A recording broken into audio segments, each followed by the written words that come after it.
Good afternoon, everyone. How's it going? I know I haven't been on here in a while, but I just wanted to hop back on and do another test with my camera here. I think the last time I was on YouTube was when I did a test with the Viltrox 20mm lens. If you haven't watched that video, TLDR, I ended up returning that lens because it was just so huge. I'm used to more of a compact lens system, especially with the M-mount system. So today I'll be using a new, I don't think I've talked about it on YouTube here, but a Voigtlander 21mm f1.8 lens.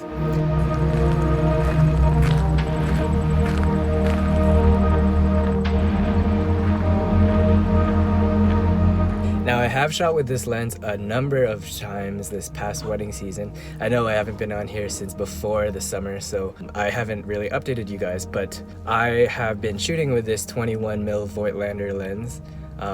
And it has been beautiful to work with. The sharpness has been fantastic, at least from what I can see on the LCD screen and from the few clips that I have been able to edit. I do have a lot in my backlog right now, so I don't have too much experience with editing the footage yet. But yeah, today I did want to do another test run with this lens before my big wedding shoot tomorrow. It's going to be a huge wedding at the Art Gallery of Hamilton. And I'm planning to use this 21mm lens a lot, not just because of the small space that I know that I'm gonna have to work in, but also because I do want to add more wide compositions and wide frames to my films. And I noticed with the 35mm lens that I am used to using more often than any of my other lenses, it does get a bit tight, especially with the Leica SL2S when I'm shooting in 60 frames per second. When I shoot in 60 frames, the sensor goes from full frame to APS-C mode, so it does crop in more than I would like to. It's a little more telly and a little more zoomed in than I would like for most of the day. And because I have been shooting with a 35mm most of the day, I do notice that more shots than I would like are a bit tighter. So I do want to get used to this wider 21mm lens. This is 24 frames. This is 24, 422.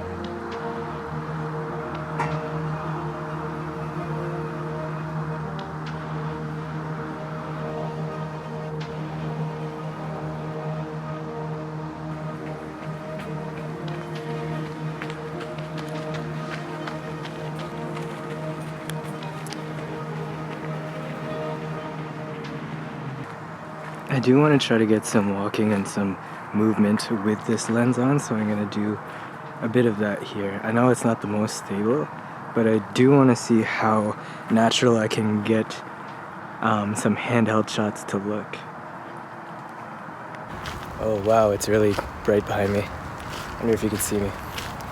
One thing I really notice when people do handheld shots, especially in wedding films, is that the jello effect of the camera, the rolling shutter, kind of takes away from the magic of feeling like you're part of that video. So with this camera, I do notice that the rolling shutter isn't too crazy, at least compared to some other cameras that I've used. Keep in mind that trying to do handheld too often does take away from the final feeling of the video, and it also depends on the type of equipment that you're using. So if your equipment, ideally our equipment would all have a global shutter, but because that's only for actual cinema cameras, our mirrorless or DSLR cameras don't have that, at least not to my knowledge. You have to be mindful about how you're whipping around your camera if you are doing that, or walking around with it, trying to give it that very intimate feel, very intimate documentary or Blair Witch kind of feel.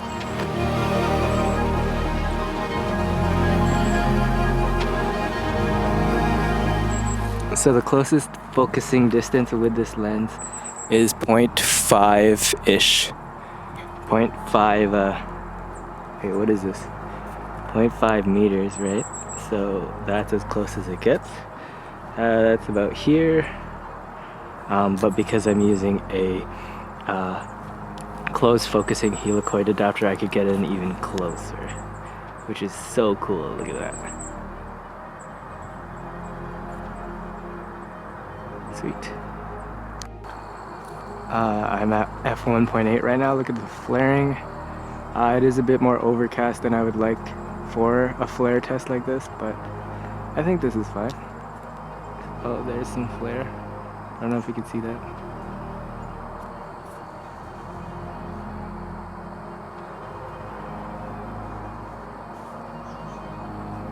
Try to do some selfie shots with this.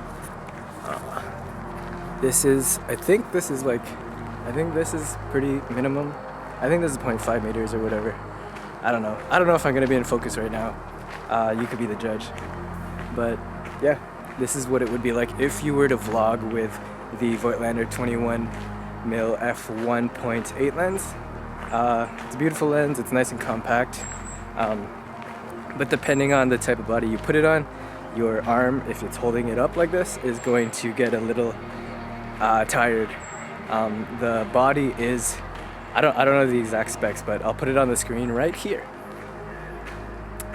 It is on the heavier side, but because it's heavier, I assume it's more durable, and I feel like I'm holding a real good piece of machined glass when I use this lens. So I would highly recommend it, and tell you that if you're on the fence about this lens because of the build quality, I'm gonna tell you the build quality is perfect, at least for what I use it for.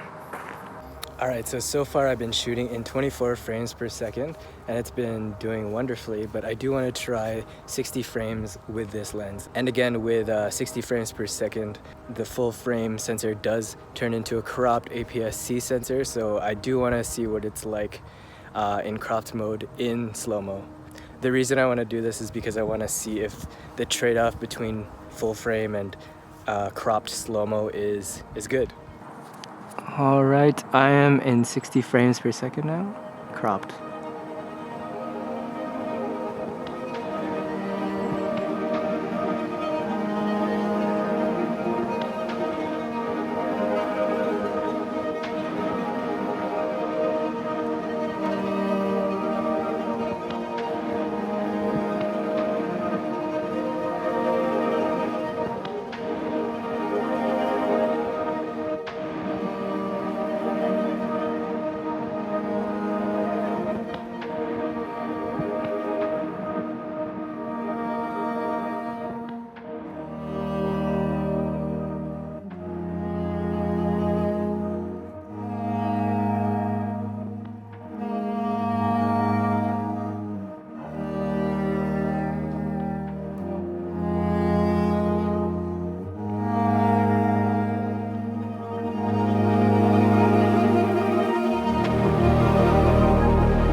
Alright, I'm back in my car and I'm off to my next location that I want to check out.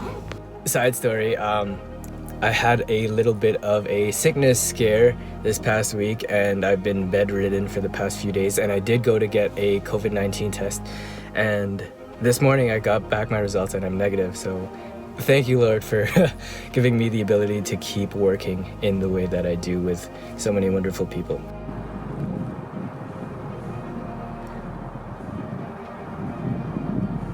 Very bright out, so I'm having a hard time focusing just by looking at the LCD screen back here. It's hard to see what I'm focusing on just by looking at the screen. So I do find myself having to put my eye up to the electronic viewfinder. I hope that's in focus.